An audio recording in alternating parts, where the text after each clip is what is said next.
Hello everybody, welcome back to the Advanced Vape channel. Today we're going to be taking a look at the OHMEC RTA from Armageddon Manufacturing.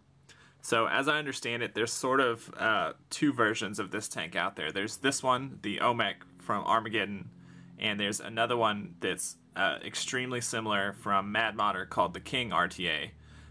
They are essentially the same, but this one is top fill, while the other one is bottom fill. And I think there's a couple other really minor differences, but for the most part, to me, they look exactly the same. Obviously, this is going to be the top fill version.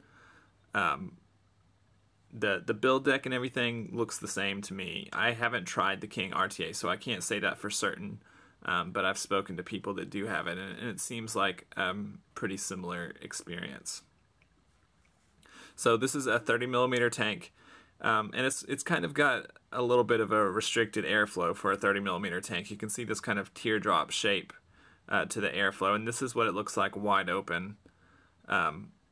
It's not as restrictive as the Reload RTA, but it's kind of headed in that direction when you compare it to other 30mm RTAs like the Modfather or the Aromizer Plus. There's significantly less air there. So I'll go on and take it apart, and we can take a look at it.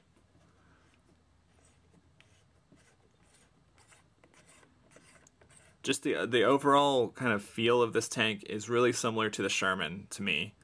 The way that the wicking works and kind of the top fill, it strongly reminds me of the Sherman. And once again, we've got a non-glass tank. This is Ultim, which is not as big a deal to me as the acrylic was on the Sherman. And I know that they've since changed the Sherman to Ultim.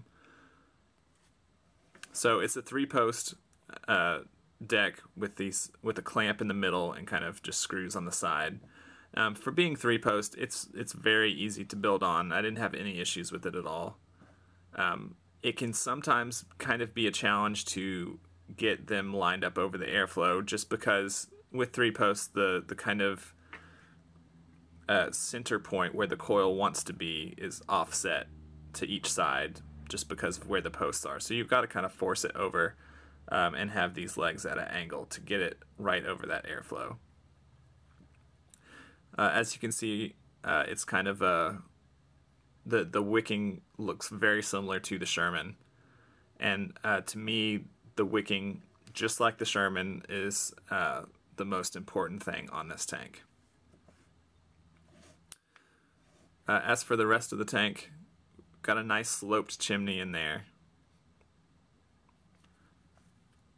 And for this one, you have to take the drip tip off.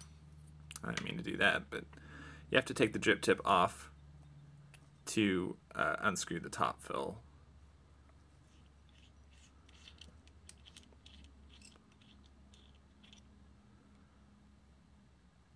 And that's it. And although I didn't mean to pull that tank off just now, that's kind of an important point that I'll talk about later. It's just held on there with just one little O-ring, and it's really not held on there too firmly. So you can pull it off pretty easily.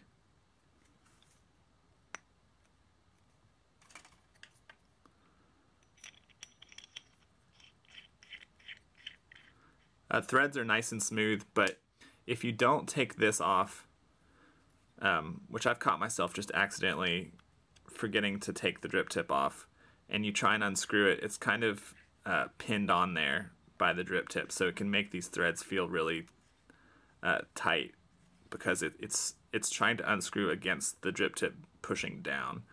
So it feels like the threads are bad, but it's really not. It's just the drip tip. You just have to remember to take it off of there.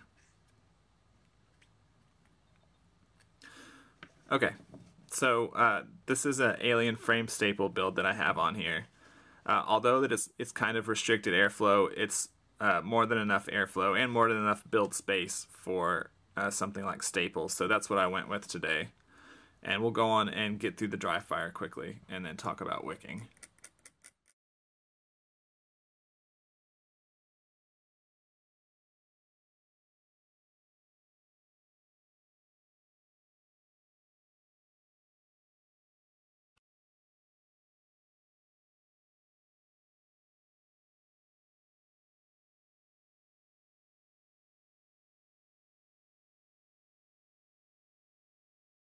Alright, that looks good. I want to point out that on bigger wires, I tend to notice with this type of deck that I get hot spots right there where this wrap meets the wrap that's going off to the leg. So like right in there, I tend to get hot spots that can be kind of hard to get out. So on this side it would be right there. And at the very beginning, I had one on the opposite side of where I was looking. But on these coils, I didn't really get them too bad, but on the staples that I had on here previously, they were really bad and kind of hard to get rid of. And that's just kind of using this kind of coil with a 3-post, from what I can tell. So let's go on and zoom out, and we'll talk about wicking. So wicking this tank, it's kind of like the Sherman, and to me, it's been just a little bit frustrating. I kind of have to decide which direction I want to go. If I wick it kind of completely, I don't get any leaking, but to me the flavor really suffers. And if I want to try and wick it lightly enough to have the flavor that I want out of it, it tends to be prone to leaking, especially on refill using the top fill. And it's just sort of a very, very fragile line how it is on some RTAs, where just that line between having the best flavor possible and it being too leaky to really want to use is just razor thin. And that's just been my experience with it. I've talked to other people that don't have that issue with it, but that's just been my personal experience with it. And normally I would be using Kendo Gold on this, but in the case of this tank, I'm going to use Cotton Bacon because it has just a little bit more expansion when it gets wet, and that tends to help me on this RTA in particular.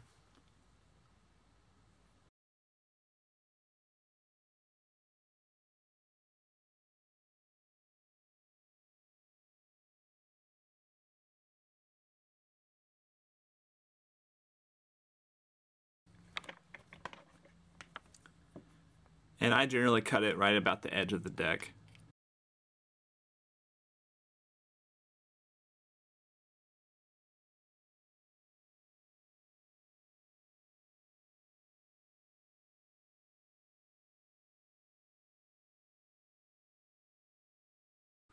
And I'm just very lightly putting it in there.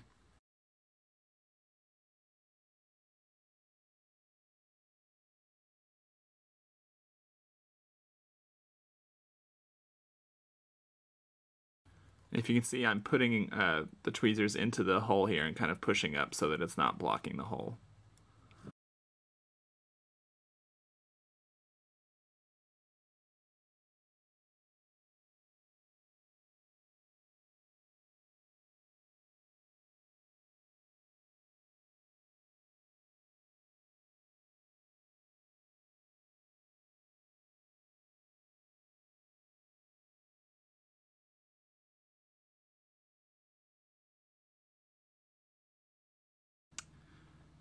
Sorry that it went off camera for just a second. I was just moving them around to make sure that they're not too packed in there, but still completely blocking the holes.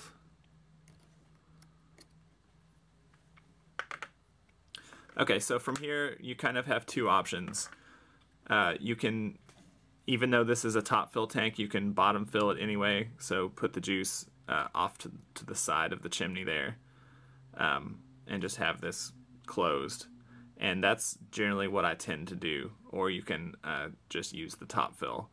But in general, the top fill tends to leak for me when I have it wicked like this. If I wick it heavier to where there's cotton inside these channels all the way, I get no leaking at all, but I also don't get as good a flavor as I tend to get wicking it like this. So, because this is the first fill, I'll just go on and do it top fill.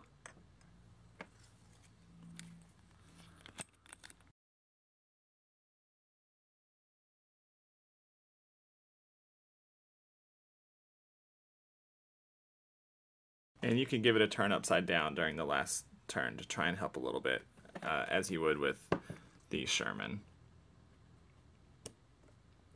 I think if you were using smaller wires in here, you could probably get away with wicking a little bit heavier, but staples need that wick speed to be as fast as possible. So I'm going to have this at probably 115.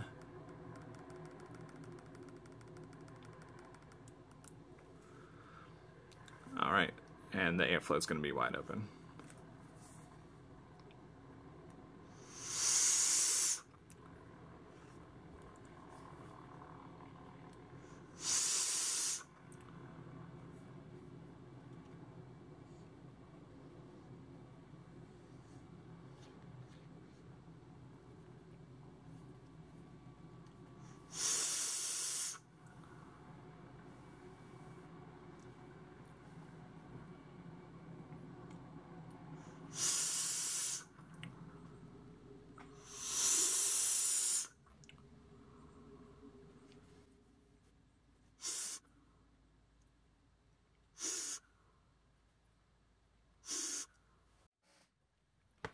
So I don't see any leaking right now, but it is wicking super fast out of there.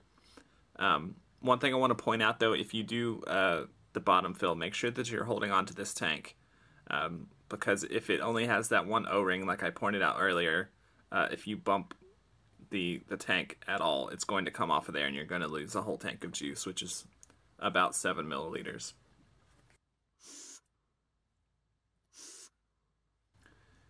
Overall, the flavor is really, really good on this tank. At least wicked how I have it wicked, which it might be just slightly a little bit too little cotton in there. I might open it back up and just push the cotton down just a little bit more because it's wicking really fast. But with it wicked how it is, the flavor is extremely good. Wicked heavier though, the flavor tends to suffer a lot on this tank.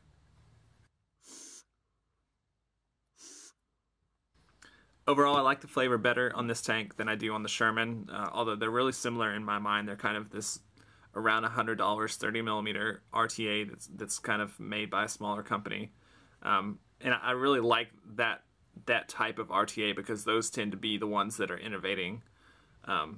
So that's generally what I look out for more than whatever tank Geek Vape just came out with or whatever it is.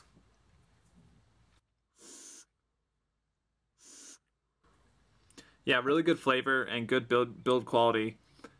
Just a little bit finicky on the wicking. You're gonna have to work with it a little bit if you're trying to maximize the wick speed like I do. Other than that, I don't really have anything negative to say about this tank. I like it. Whether or not it's worth $100, I don't know. That's a lot of money for an RTA. I do enjoy it, and I've been using it daily since I got it. It's just it's another nice 30mm RTA.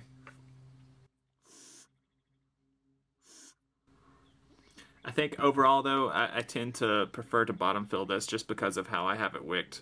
So to me, the top fill is a little bit dangerous as far as having it wicked how I do. But yeah, it has really good flavor, good build deck, lots of room on there. And I think the slightly restricted airflow really helps in the flavor department on this.